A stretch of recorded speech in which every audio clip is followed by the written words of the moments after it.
Bilan des marches éclatées. Le général Apalo fait monter la gendarmerie en première ligne dans la répression. Le vendredi 14 août 2020, le lieutenant-colonel Kone Sounan, qui commande la première légion de la gendarmerie mobile, a fait une réunion de crise à son quartier général au camp de gendarmerie d'Agban. Il s'agissait pour lui de faire le bilan des opérations de la journée du 13 août dernier, jour de marche de la société civile. Tous les officiers qu'il a déployés ce jour-là sur le terrain lui ont fait leur compte-rendu détaillé. Il en ressort que la gendarmerie a été la principale force déployée sur le terrain et celle qui a été la plus brutale aussi. Le lieutenant-colonel Kone Sounan, qui avait reçu des ordres clairs du général Tora Apalo Alexandre, commandant supérieur de la gendarmerie, afin de réprimer violemment les manifestants, n'a pas fait dans la dentelle. Ces hommes ont été très violents envers les manifestants, y compris les femmes et les adolescents. La localisation et la répression des manifestants ont été facilitées grâce aux caméras de surveillance installées partout dans le district d'Abidjan et dans quelques villes de l'intérieur du pays.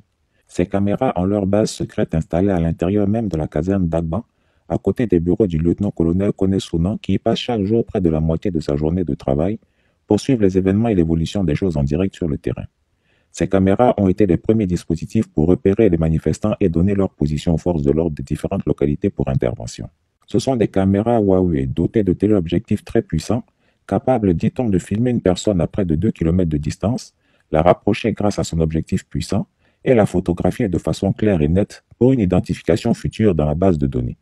Une seule caméra coûte 5 millions de francs CFA. Toute la ville d'Abidjan n'est pas couverte par ces caméras, mais plutôt des endroits stratégiques de la capitale. Dans la seule caserne d'Agban, il y a 12 caméras de ce type qui sont installées.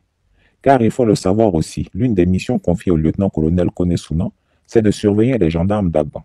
À partir de son bureau qu'il a barricadé à l'aide de barbelés, il observe tout ce qui se passe dans la caserne et notamment le comportement de certains gendarmes sous son commandement. Aujourd'hui, il est les yeux et les oreilles du général Apalo Touré. L'intervention des éléments de la gendarmerie mobile du lieutenant-colonel Kone Sounan et des agents de la police anti-émeute ont fait au total 17 morts parmi les manifestants et environ 2000 blessés pour l'ensemble du territoire. Parmi les morts, 4 ont été tués par arme à feu, arme du type de la dotation policière, affirment les gendarmes. Pendant les opérations, certains agents des forces de l'ordre déployés sur le terrain ont également enregistré des blessés. Le médecin-chef de la gendarmerie qui était présent à cette réunion a fait le point des malades qu'il a eu à prendre en charge. Ce médecin-chef, qui dépend directement du général Apalo, a établi un décompte de près de 179 blessés au sein des troupes déployées sur le terrain, dont 30 sérieusement atteints. Ces blessés ont été conduits au centre principal de santé CPS, situé au sein de la caserne d'Agban. La plupart des blessures sont des fractures aux pieds provoquées par des chutes lors des courses-poursuites ou des jets de projectiles. La réunion a également fait le point des éléments blessés au sein des forces de police. On relève environ 430 policiers blessés, dont 20 cas graves. Les cas graves ont eu lieu à Bonois, Bassam et Yopougon vers le camp de la BAE. Le point des villes où les manifestations se poursuivent malgré la répression qui s'est abattue sur Abidjan a été fait. Ainsi, il a été noté qu'à Yopougon, les manifestations contre le troisième mandat ont continué, précisément à Nyongon et à Sikoji, vers la place CP1. À l'intérieur du pays, les villes d'Agboville et d'Abengourou sont entrées dans la danse. À Abengourou, les manifestants ont abattu de gros arbres pour empêcher toute circulation routière sur la voie principale. Certaines villes sont totalement coupées du reste du pays, comme Bondoukou et les localités situées sur cet axe routier. La réunion bilan du lieutenant-colonel Kone Sounan a dénombré qu'au total, ce sont 10 villes qui ont rejoint le mouvement national de protestation contre un troisième mandat anticonstitutionnel d'Alassane Ouattara.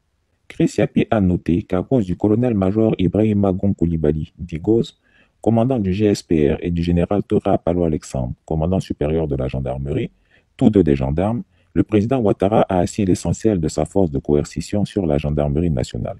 Il n'a pas très confiance en l'armée de son pays. Les services de renseignement lui disent clairement qu'une forme de démobilisation a gagné la troupe depuis que le scandale des 100 millions de francs CFA distribués aux généraux a éclaté.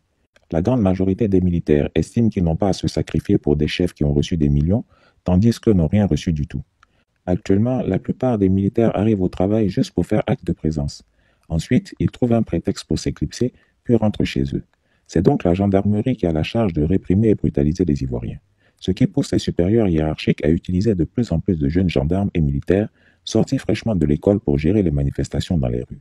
Malheureusement, ces jeunes n'ont aucune expérience en maintien de l'ordre. Voilà l'une des raisons des blessures qu'ils subissent sur le terrain. Chris Yapi ne ment pas. Retrouvez Chris Yapi sur Twitter, Mediapart et YouTube.